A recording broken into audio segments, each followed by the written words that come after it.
प्यारे बच्चों, आज हम लोग पार्ट 2 पढ़ने जा रहे हैं। इस चैप्टर का पार्ट 1 हम पढ़ा चुके हैं, पार्ट 2 पढ़ाने जा रहे हैं। क्योंकि हम लोग क्या करेंगे, इसको पार्ट वाइज पढ़ेंगे। एक पूरे चैप्टर को हम लोग एक क्लास में नहीं खत्म कर सकते हैं। जिस तरह से आप स्कूल में एक चैप्टर को खत्म करने में 7 से 8 क्लास लेते हैं, उसी तरह से हम यहाँ पर स्मूथली 7 से 8 क्लास लेके तब इसको खत्म करेंगे। एक बार में करेंगे तो फिर ना ही हम क्वेश्चन डिस्कस कर पाएंगे, ना ही हम आपके लिए बढ़िया से इसको डिस्क्राइब कर पाएंगे। तो इसलिए हम चाहेंगे कि जैसे ऑफलाइन क्लासेस आप पढ़ते हैं उसी तरह चीज को पढ़ें। हाँ, अलग से कोई पेड करने वाले कोर्स लेने का जरूरत नहीं है। आप खरीदेंगे तो जाके आपको सारा इस तरह से स्मूथली सिखाया जाएगा। मैं यहाँ पे सारा चीज आपको फ्री में प्रोवाइड करूंगा, बिल्कुल वैसे ही जैसे कि मैं ऑफलाइन क्लासेस में पढ़ाता हूँ। बस पढ़ने वालों की जरूरत है, पढ़ने वाले इसको देखें, सब्सक्राइब करें, चैनल को थोड़ा और शेयर करें ताकि हम और मोटिवेट हो और ज्यादा वीडियो बना सके। चलिए प्यारे बच्चों, आइए इसको डिस्कस करते हैं। तो आज उसका नेक्स्ट पार्ट क्या है कि limits of the naked eye. Naked आई का लिमिट्स, इसका मतलब क्या है? नेकेड आई का लिमिट्स का मतलब कि अपना जो नेकेड आई है, यानी कि बिना इंस्ट्रूमेंट का यूज करे जब हम किसी चीज को देखते हैं तो मिनिमम कितना साइज को हम देख सकते हैं, वही लिमिट बोल रहा है। जैसे यहाँ पर क्या लिखा, visible to the naked eye. Naked eye के लिए विजिबल मिनिमम क्या साइज होना चाहिए? 0.1 मिलीमीटर होना चाहिए। जैसे यहाँ पर कह रहा है अपना जो ह्यूमन हेयर है, यानी कि अपना जो बाल है, उसका साइज कितना बोल रहा है? अप्रॉक्स 0.1 मिलीमीटर के इक्विवेलेंट होता है। जैसे सैंड के पार्टिकल्स हैं वह 0.2 मिलीमीटर के नजदीक होते हैं उनका साइज। उसी तरह से डस्ट का कोई पार्टिकल है, उसका जो साइज दिया 0.3 मिलीमीटर, और इसको हम थोड़ा स्मूथली देख पाते हैं। थोड़ा ध्यान से देखें तो हमें ये सारे चीजें दिख जाते हैं, लेकिन ध्यान से देखना होता है। तो मिनिमम 0.1 मिलीमीटर तक के साइज को हम देख सकते हैं। यह हमारे नेकेड आई का एक लिमिट है। और यहाँ पर क्या लिखा हुआ है? Too small to see without instruments. हाँ, वैसे जिसको हम बिना इंस्ट्रूमेंट का नहीं देख सकते हैं। तो भाई 0.1 मिलीमीटर से छोटे जितने भी ऑब्जेक्ट्स होंगे या पार्टिकल्स होंगे, चीजें होंगी, हम उसको नहीं देख पाएंगे। जैसे यहाँ पर बैक्टीरिया, वायरस, एटम, इनका साइज 0.1 मिलीमीटर के कंपैरिजन में बहुत छोटा होता है, इसलिए हम इन्हें नेकेड आई से नहीं देखते। हमें इंस्ट्रूमेंट का रिक्वायरमेंट होता है जिसको हम माइक्रोस्कोप के नाम से जानते हैं। आइए नेक्स्ट देखते हैं क्या है जी। चलिए, क्या बोला? एवरीडे एग्जांपल्स, यानी एवरीडे एग्जांपल्स में लेंस का यूज बोला है कि रोज के दिनचर्या में हम लेंस को किस तरह से यूज करते हैं। तो रीडिंग ग्लास के रूप में यूज करते हैं। People help people see clearly by adjusting focus. Reading glasses help people see clearly by adjusting focus. यानी जो रीडिंग ग्लासेस होते हैं, नॉर्मली जो हम ग्लास आंख पर यूज करते हैं पढ़ने के लिए, जो ओल्ड एज पर्सन है, अभी तो यंग में भी देखने को मिलता है, बच्चों में भी देखने को मिलता है कि उनको चीजें आसानी से दिखाई नहीं देता, क्लियरली दिखाई नहीं देता, तो वो ग्लासेस यूज करते हैं। तो वही कह रहा है कि जो हम ग्लास यूज करते हैं उसके फोकस को एडजस्ट करके जो चीजें हमें क्लियरली नहीं दिखाई देता है, हम उसको क्लियरली देख पाते हैं।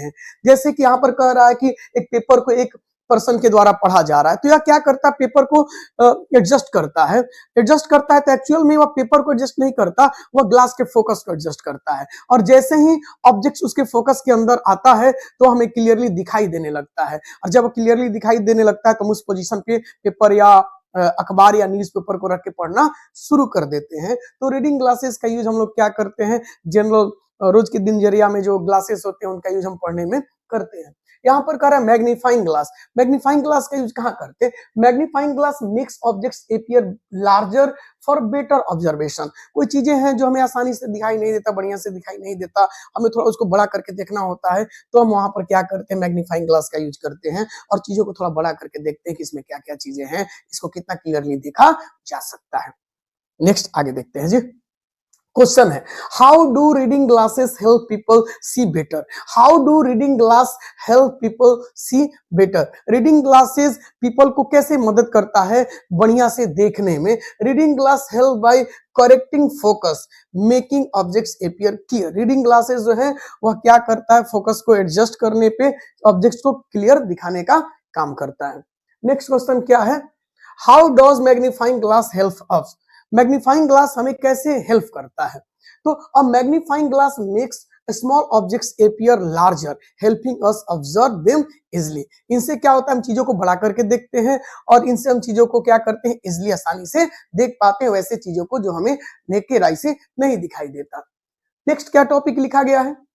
नेक्स्ट लिखा गया है रॉबर्ट हुक के बारे में। रॉबर्ट हुक यानी कितना में 1665 कर इन 1665 Robert Hooke published a book called Micrographia. इन्होंने एक बुक पब्लिश किया जिसको माइक्रोग्राफिया के नाम से जानते हैं। यहां से एक क्वेश्चन आपसे पूछा जाता है कि रॉबर्ट हुक के द्वारा पब्लिश किए गए बुक का नाम बताएं। माइक्रोग्राफिया बोलेंगे उसको।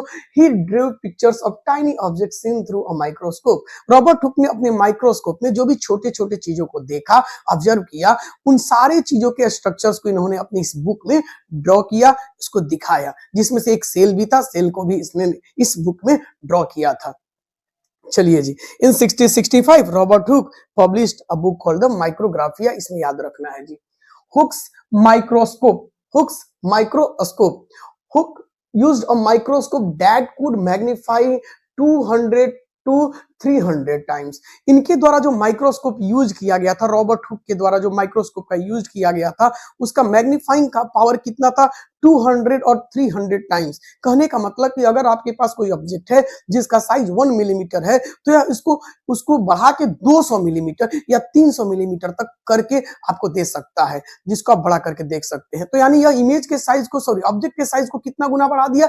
200 टाइम्स और 300 टाइम्स। तो यह इसका मैग्नीफाइंग पावर है। कितना गुना? अब तो कुछ माइक्रोस्कोप आए हैं जिनका तो मैग्नीफाइंग पावर बहुत ही ज्यादा है, 1000 टाइम्स, 10,000 टाइम्स, इस तरह से है।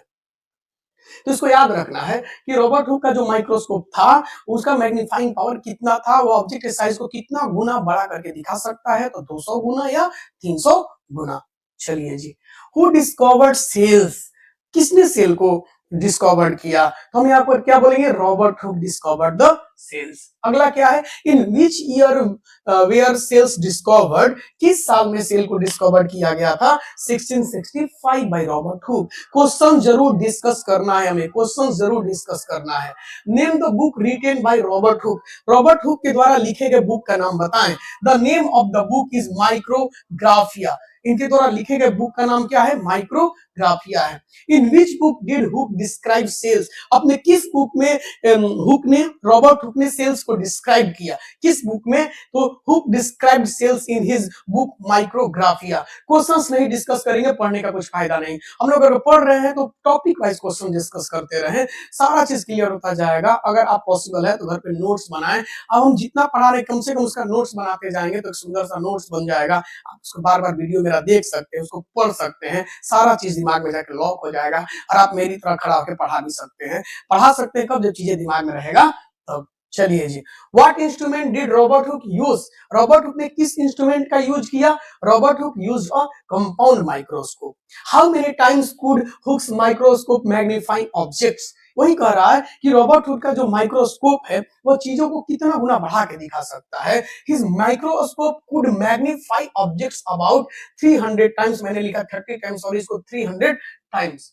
What did Robert Hooke observe to discover cells? What did Robert Hooke observe to discover cells? What did Robert Hooke observe to discover cells? जब वो सेल्स का डिस्कवर कर रहे थे तो उन्होंने क्या ऑब्जर्व किया? He observed a thin slice of cork. उन्होंने एक कॉर्क के स्लाइस का अध्ययन किया, उसका स्टडी किया। What did the cork slice look like under the microscope? जब वो कॉर्क स्लाइस का स्टडी कर रहे थे तो उन्होंने उनके अंदर क्या देखा?